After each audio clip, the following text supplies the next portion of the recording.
No fue una amenaza cualquiera, sino que concreta.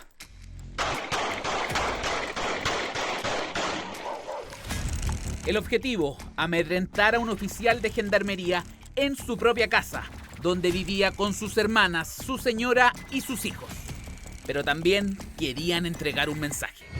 Esta corona de flores fue un aviso explícito para que terminara con los allanamientos en Santiago 1, donde el oficial trabaja como jefe interno de la cárcel.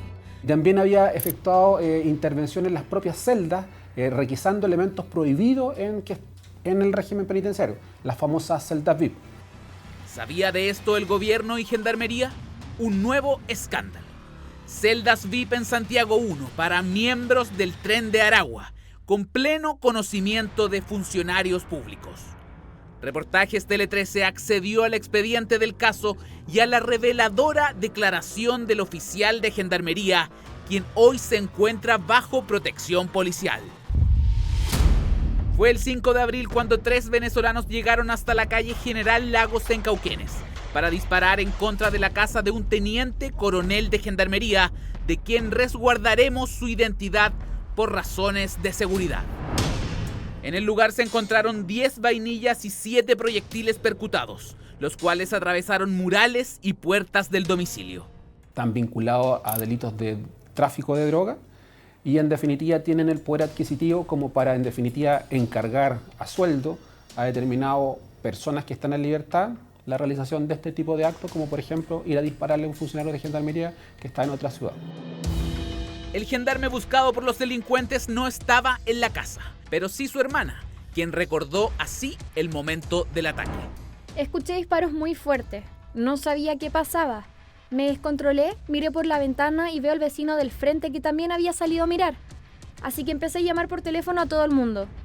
Salí de la pieza y veo el pasillo con cemento por todos lados. Al mirar hacia la puerta principal de la casa, veo unas flores. Luego de levantar las cámaras de seguridad, la PDI dio con el auto que trasladaba a los atacantes, el que no era ajeno para los investigadores.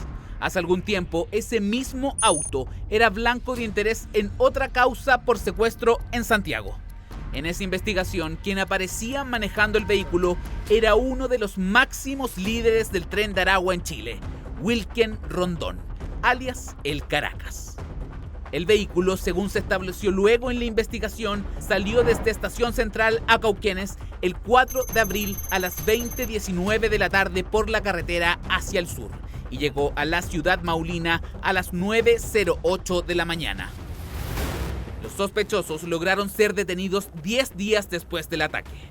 Esta parada a echar benzina los posicionó en la región y resultó clave para su captura. Los autores materiales fueron formalizados el 16 de abril, pero faltaba saber quiénes le habían encomendado la misión, cómo obtuvieron la dirección del gendarme y por qué lo hacían. Este mensaje que los atacantes mandaron a una de las hermanas de la víctima, 3 días después de la balacera, disipaba parte de estas interrogantes.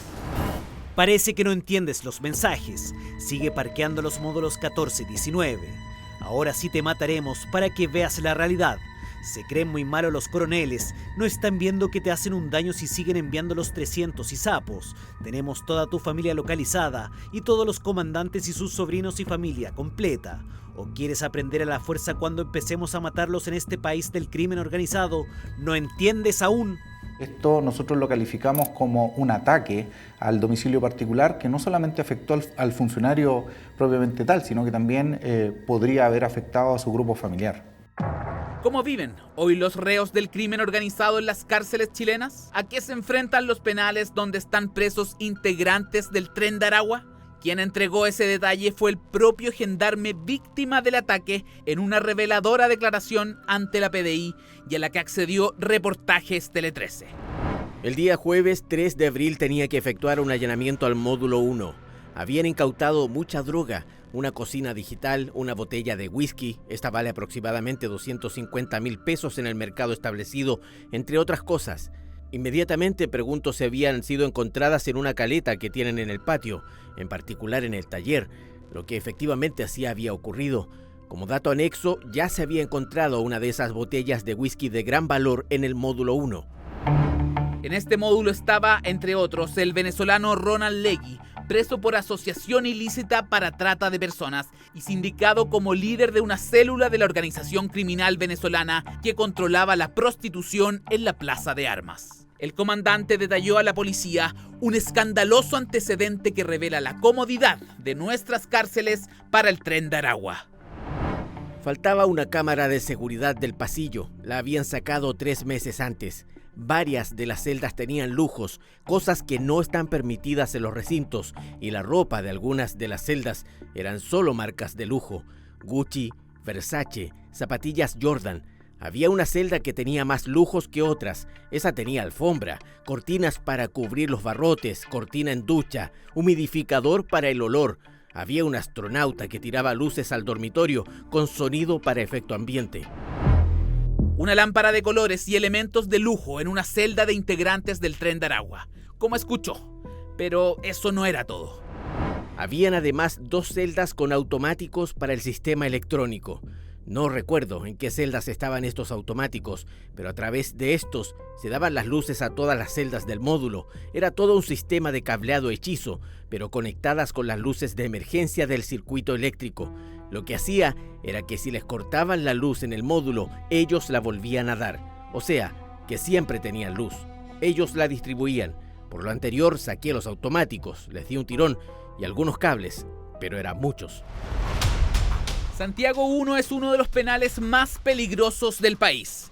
Un inédito estudio del Observatorio del Crimen Organizado de la Universidad Andrés Bello revela que el 2024 fue un año récord en números de extorsiones dentro de las cárceles chilenas, casi el doble que el anterior. En este ranking lidera precisamente Santiago I. Y no solo eso, es la segunda cárcel donde más agresiones se registran en la última década. Las cárceles hoy día están siendo foco de corrupción, de hacinamiento, de crimen organizado, y esa particularidad el Tren de Aragua aprovecha esas condicionantes para efectos de extender su poder. ¿Cómo el Tren de Aragua tenía este tipo de control en una celda de Santiago I? ¿Podía funcionar sin el conocimiento de los funcionarios de gendarmería que ocupaban esa galería o que trabajaban en el lugar, digamos? Imposible. O sea, primero, se ingresaron elementos que no son de poco tamaño. Segundo, requirieron de una otra manera una conexión a la red pública de gendarmería. Tercero, está a vista y paciencia de todos los funcionarios que transitaban por ese lugar. ¿Tienen conocimiento que más celdas de este tipo estén funcionando en otros países? No me voy a referir a ese tema. Eso podría dar otra pista sobre cómo el Tren de Aragua supo la dirección para atacar al gendarme que había desbaratado estas celdas VIP. El jefe interno de Santiago I lo tenía claro, apuntando a suboficiales de gendarmería que trabajaban en la misma unidad que él. Así lo declaró ante la PDI. Tiene de apodo doctor, porque gana más que un médico. Tiene contacto directo con los internos y sería este quien habría entregado todos mis datos. Me llevó en 2 oportunidades a Cauquenes.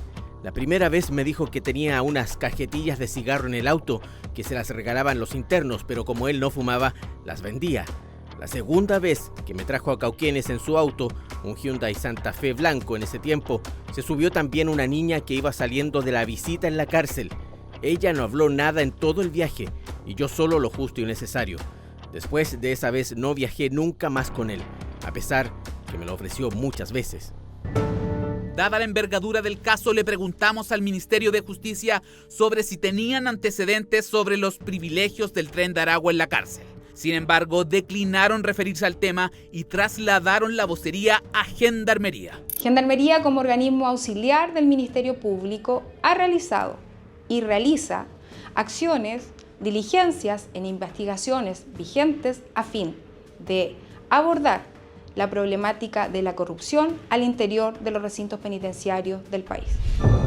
La causa aún está en estado de reserva, ya que ahora la intención del Ministerio Público es determinar cuántos gendarmes podrían estar cooptados no solo por el Tren de Aragua, sino que también eventualmente por otras bandas criminales. En algunos casos se ha podido determinar, y por eso que también cobra fuerza la frase de algunos delincuentes extranjeros que lo plantean de que plomo o dólar, vale decir, Si él acepta la extorsión, pasa a ser un aliado de estas organizaciones criminales, y si no es posible sobornarlo o cooptarlo para sus organizaciones criminales, vienen las amenazas. Una crisis de seguridad que tiene a Gendarmería en sus días más oscuros. A pesar de la presentación de proyectos, aún no se avanza en nuevas cárceles ni medidas efectivas para controlar el poder y los extensos tentáculos de estas peligrosas bandas criminales.